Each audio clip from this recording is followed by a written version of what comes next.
Fala aí, concurseiro, aqui é o professor Jean Valnei na área.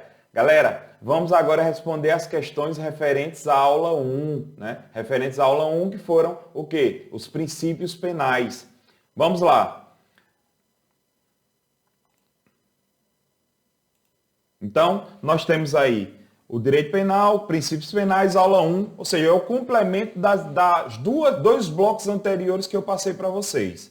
Então, vamos lá, vamos continuar aqui essa ideia. Então, primeira questão foi uma questão da PF, cargo de agente de 2012. Ele diz o seguinte: os conflitos aparentes de normas penais podem ser solucionados com base no princípio da consunção. Olha só, foi exatamente o finalzinho de nossa aula passada. Então, ó, ou a absorção. De acordo com esse princípio, quando o crime constitui meio necessário ou fase normal de preparação ou de execução de outro crime, aplica-se a norma mais abrangente. Certinho. Por exemplo, no caso do crime cometido pela falsificação de documento para crime de estelionato, sem mais potencialidade lesiva, este absolve aquele. Ou seja, o estelionato, que é um crime mais grave, vai absolver o crime de falsificação de documento. Veja, galera, questão correta. Entenda uma coisa, o princípio da construção ele vai pegar o fato mais leve e vai ser, esse fato mais leve ele vai ser consumido, ele vai ser absolvido pelo fato mais grave. Essa é a ideia do princípio da consunção. Só lembrar de consumir. Beleza? Vamos lá, segunda questão. PRF 2019, concurso está vindo aí. Considerando esse dispositivo legal, bem como os princípios e as repercussões jurídicas dele decorrentes, julgue o item que se segue. A norma penal deve ser instituída por lei, em sentido estrito. Exatamente, foi exatamente pelo princípio da estrita legalidade. Razão por que é proibida em caráter absoluto. Opa, como assim caráter absoluto? É proibido em caráter absoluto a analogia em direito penal? Não, está errado, já marco logo. Por quê? Porque a analogia para benefício do réu é possível. Analogia para benefício do réu é possível, certo? 3. O princípio da individualização da pena, galera, toda vez que tiver algum princípio, alguma palavra-chave na sua prova, você tem que chegar lá, ó, o princípio da individualização da pena determina que nenhuma pena passará da pessoa do condenado, razão pela qual as sanções relativas à restrição de liberdade não alcançarão os parentes do autor do delito. Veja, essa questão está errada. Por que, professor, está errada? Porque não é esse princípio aqui. O princípio da individualização da pena traz a ideia que eu tenho que individualizar a pena do criminoso de acordo com a idade, de acordo com o sexo e de acordo com o fato que ele cometeu. Por isso que no direito penal nós somos punidos pelos fatos que nós cometemos. Na realidade, esse princípio que determina que nenhuma pena passará da pessoa do condenado é o princípio da intranscendência. É o princípio da intranscendência da pena. Beleza? Princípio da intranscendência da pena. Quarto, julgue o item seguinte relativo aos direitos e deveres individuais e coletivos e às garantias constitucionais. Em razão do princípio da legalidade penal, a tipificação de uma conduta como crime deve ser feita por meio de lei em sentido material, não se exigindo, em regra, a lei em sentido formal. Veja, questão errada.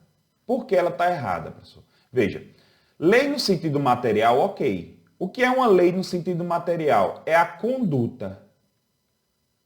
A conduta que o indivíduo vai praticar. Lá no artigo 121, vem dizendo a conduta. Qual é a conduta? Matar alguém. Matar alguém. É lei no sentido material. Ou seja, lei no sentido constitucionalmente material. Já a lei no sentido formal traz a ideia que a lei ela segue, né? Na realidade ela segue todos os trâmites. Todos os trâmites legislativos. Ou seja, para existir uma lei penal, ela tem que ter lei no sentido penal material, ou seja, a conduta deve ser uma conduta, uma matéria prevista, constitucionalmente prevista em lei, e também a lei deve ser também no sentido formal, ou seja, ela deve seguir todos os trâmites legislativos, votação, deliberação, entre outros. Perfeito? Por isso que ela está errada, porque ela está dizendo que não se exige a formal. A formal é uma das principais. Porque senão a lei vai ser considerada o quê? Inconstitucional, é o que a gente chama de formalmente inconstitucional. Se ela ferir a matéria, ela vai ser materialmente inconstitucional. Show? Então, quando falar em material, só é você lembrar de matéria. Quinto, depois de adquirir um revólver calibre 38, que sabia ser produto de crime, José passou a portá-lo municiado, sem autorização e desacordo de determinação legal. Veja, a calibre 38, porte, né? Se ele está portando, vai ser porte de arma de uso permitido. O comportamento suspeito de José levou a ser abordado em uma operação da polícia de rotina. Sem autorização do porte de arma de fogo, José foi conduzido à delegacia, onde foi instaurado o inquérito policial. Ok. Tendo como referência a situação hipotética, julguem o item seguinte. Se durante o processo judicial a que José for submetido, for editada uma nova lei que diminua a pena para o crime de receptação, ele não poderá se beneficiar desse fato, pois o direito penal brasileiro norteia-se pelo princípio da aplicação da lei vigente à época do fato. Veja, a questão está errada. De fato, nós somos punidos pela lei vigente na época do fato. Só que existe a exceção. A exceção é o que a gente chama de extraatividade. Extraatividade. A extraatividade é a capacidade da lei penal, os efeitos dela ir para frente ou retroagir. Esses são efeitos prospectivos ou retroativos. Se for o efeito retroativo, nós temos a retroatividade penal. Se os efeitos for para frente, nós temos a ultraatividade. Efeitos para frente. Show? De boa, por isso que ela está errada. Que ela está dizendo que não se aplica essa lei mais benéfica. E a lei mais benéfica ela é aplicada para o direito penal, ou seja, para beneficiar, se aplica a lei mais benéfica. Vamos lá, PCDF 2013. A lei penal que de qualquer modo beneficia o agente, em regra, efeito extrativo, certo? Ou seja, pode retroagir ou avançar no tempo. E assim aplicar-se o fato praticado antes da entrada em vigor, certo? Como também seguir regulando, embora após revogada, o fato praticado no período em que esteve vigente. Ok. A única exceção a essa regra é a lei excepcional e a lei temporária, que sendo favorável ao acusado, terá somente efeito retroativo. Questão errada. Pessoal, até aqui a questão estava linda e maravilhosa. A questão explicou exatamente isso que eu falei na questão anterior, que a extratividade é a capacidade da lei dela de ir para frente, os efeitos dela ir para frente ou ir para trás. Foi exatamente isso. Veja, a lei excepcional e a lei temporária, o efeito dela, de certo, ele é ultraativo, ou seja, para frente. Para frente. Agora, se ela foi revogada, né, o que acontece com o abolício crimes, que nós vamos ver na nossa segunda aula, ela vai continuar vigente mesmo depois de revogada. Porque o fato praticado é o que a gente chama de ultraatividade da lei. Ou seja, mesmo após dela ter sido revogada, ela ainda vai continuar alcançando fatos que foram cometidos naquele momento e também pode acontecer o caso de fatos que vão acontecer em momento futuro. É o que acontece no caso do furto. Vamos imaginar que a lei penal, vamos imaginar aqui que eu tenho aqui um furto que o indivíduo praticou aqui. Aqui surgiu uma nova lei dizendo que o furto vai ser abolido. Veja, o efeito dessa lei aqui, ela vai retroagir, certo? Agora, por outro lado, se a pena do furto for aumentada para 30 anos, quanto que hoje é só de 1 a 4 anos, o que é que vai acontecer? O juiz no julgamento que vai ser aqui, o juiz quando for julgar, ele não pode levar por base essa lei, que essa lei é a mais maléfica. Ele vai ter que utilizar aquela lei que foi revogada lá atrás. Ou seja, aquela lei lá atrás, os efeitos dela vai ter um efeito o quê? Ultrativo, ou seja, vai alcançar um fato que vai acontecer lá na frente, que vai ser o julgamento do acusado. Beleza? Isso não acontece no caso das leis excepcionais e temporárias. Eita, desculpa. Vamos lá. 7ª questão.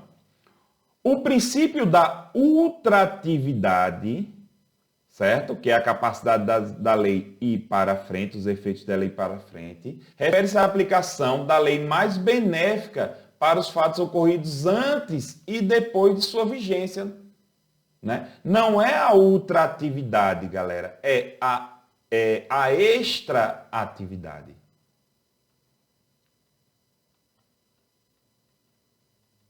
A extraatividade é essa capacidade da lei, a aplicação da lei mais benéfica para os fatos ocorridos antes e depois de sua vigência. Então, seria exatamente a extraatividade. Então, questão errada. Questão 8. O princípio da consunção, olha só, consoante o posicionamento doutrinário e jurisprudencial, resolve o conflito aparente de normas. Perfeito. Quando o crime menos grave é meio necessário, fase de preparação ou de execução de outro mais nocivo, ou seja, um mais grave. Respondendo o agente somente pelo último, certo? Há a incidência desse princípio no caso do porte de arma utilizada unicamente para a prática de homicídio. Questão linda, totalmente correta. O princípio da consunção, ele absolve o caso, a situação, o fato mais leve, né, em detrimento do fato mais grave. Questão 9. Conflito aparente de normas penais podem ser solucionados com base no princípio da consunção, certo? Ou absolução, certo? Eita, essa daqui a gente já fez, foi repetida. Então a gente já viu que ela foi correta, a gente já fez. E a questão 10, ele fala, o conflito aparente de normas é o conflito que ocorre quando duas ou mais normas são aparentemente aplicadas no mesmo fato, certo? Há conflito porque mais de uma pretende regular o fato, mas é um conflito aparente, porque com o efeito, apenas uma delas acaba sendo aplicada. Quem disse isso foi o Fernando Capês. Com base no texto acima e nos princípios utilizados para a solução dos conflitos aparentes de normas penais, julgue o item seguinte. Considere que Adolfo, querendo apoderar-se de bens existentes no interior de uma casa habitada, tenha adentrado no local e subtraído telas de LCD e um forno micro-ondas. Nessa situação, aplicando-se o princípio da consunção, Adolfo não responderá pelo crime de violação de domicílio, mas somente pelo crime de furto. Questão correta. Por que a questão está correta? Porque a violação de domicílio foi o meio necessário para alcançar o crime de furto.